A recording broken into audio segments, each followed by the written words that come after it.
issues affect a quarter of the world's population. Which means that it can affect your friends, your family, and your peers at school. Mental health still has a lot of stigma around it, and we think that it's important to address it more because it's just as important as your physical health. To help others when they need it. Ask for help when you need it. It relates to other social issues like homelessness, drug and substance abuse, and violence. Politicians are always trying to come up with solutions for these problems, but the community never seems to accept them. More people need to talk about mental health and bring awareness to the effects in our community. We were approached by a group asking us if we would like to take over a building for people living with mental health, so we did. What she called, helping hands and all these nice things. We call it the Kettle.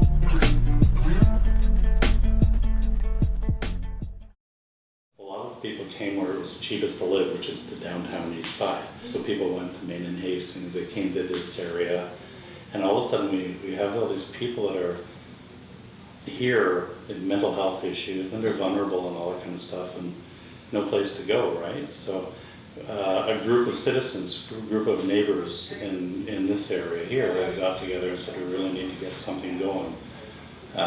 So that's basically how the Kettle started. The Kettle's set up in two sections. So we have this big umbrella, which is the Kettle. We have community services, which is us, that's the drop-in center. It's all this building. And then we have the housing side. It started off after us, but it's actually the larger portion of the Kettle. And in the early 90s, we were approached by a group asking us if we would like to take over a building for people living with mental health. So we did. And now I think we have 7 buildings that we run. Our biggest one is 140 units, 24-hour support. We actually have a building that's for women, and they're being followed, they're being chased. It's kind of a safe house, but it's women that have suffered abuse and have mental health issues, and it's kind of a 2-year program. But like people say, this is still a drop, and it's still kind of the heart and soul. I actually worked there in 1980, 81, just on weekends. I had another job, but at that time we were open 7 days a week, but we only served meals on Saturday and Sunday. And so meals, usually we had maybe busy day on a Sunday would be maybe 10 people showing up, and that's where it kind of started. Today we average up to about 150 people a day coming in.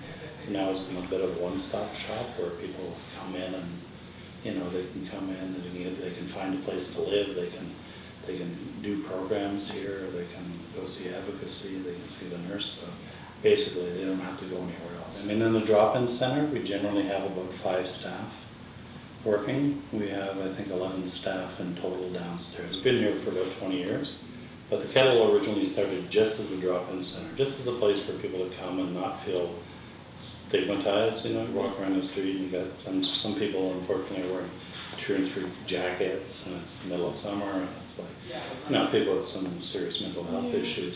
And we do a lot of extra programs that we have to fundraise for. So every year, this can be our 10th year that we've been doing it. We actually take 50 people camping a week for actually 4 days in September, beginning of September.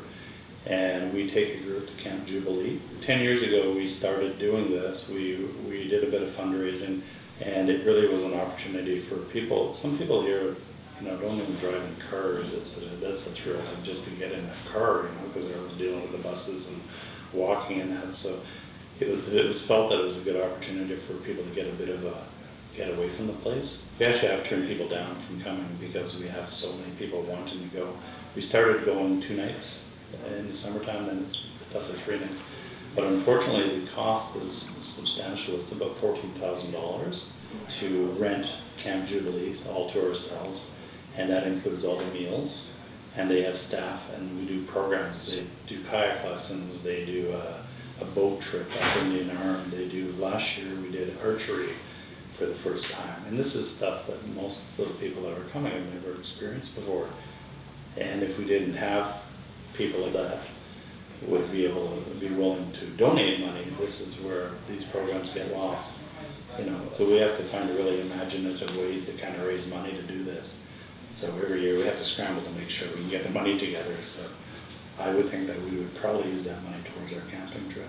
This community, which they call the Grandview Woodlands area, is extremely supportive of the Kettle. It's funny because we've been around forever and we've got a really good name within the community. So we work within the community. We go out and speak to groups in the community. There's been issues, let's say, with maybe members acting out of the community. We would assist in dealing with that as well. It's the best area for community support. They just feel that the Kettle is a great asset to the place. They want to support us, and they do. We're very open and transparent, I guess, with the community. People that come down here used to live in the downtown east side and hang out there, and they can't handle it anymore. It's too, they're fighting addiction issues. They want to get away from that. So a safer alternative is coming here. We're a little off the beaten path. Like it's a little quieter down here. We had one fellow that came back after virtually living here almost, came back and made a donation to us. And what had happened was that he had found work. When he first started coming here, he had just been diagnosed with a mental health issue. He used to have a real decent job, like making like 80 grand a year or something, and then he kind of fell into his mental health issues. He came back and he said that he just wanted to thank us and made a donation. And he said, I was at a point in my life where I'd just been diagnosed. I didn't know where to go, and you guys provided a kind of safe place. So things like that. We always hope that we hear good stuff. The sad part of life and mental health and addictions is that we also have the other ones where we don't hear from people and then we found out that they passed away. We're doing a memorial today downstairs from 1 to 3 for one of our members that was found dead in the park 4 days ago. And this is a fellow that really, he's been coming around for like 17 years, 38 years old. And the thing is, he was a homeless guy, always been homeless. We tried to get him help housing. He didn't want to. Nicest guy in the world. The most gentle person. I've never seen a rested bone in his body. And, he'd actually panhandle out from a prison. And the owner, he actually said to me one day, he says, Tom is the only fellow that I let panhandle in front of my business because he's such a nice guy. Like, he doesn't bother people, he doesn't even ask for anything. He's just there, and people will help him out. So, yeah, so we're having a really emotional memorial this afternoon. So, that's the thing for a lot of people. It's really about being a little bit better positioned, like through the Kettle. The Kettle's really a kind of a grassroots organization. Like we're small compared to a fair number of the other nonprofits that are in the city. One of the visions that we had is we always never wanted to lose sight of what we were doing and why we were here. So we're unlike some places that are maybe a little bit more top heavy with management and that, we actually always think that our focus is always to help the individual that comes in the door. The people that come here are wonderful people, and they just, through a variety of reasons, just haven't got a break. And I think, it's nice to feel like you're giving back a little bit. I've been here for like 17 years, and I'm lucky. It's a feel-good job. At the end of the day, you've kind of felt like you've made a difference for people. And, giving them some, people that are homeless, people that have mental health issues, they really just want to be treated with respect. They don't want to be badgered when they're walking down the street, maybe acting a little off or something. They're just regular folks that, maybe they develop mental health issues, maybe they've developed some addictions, which has kind of added to mental health problems.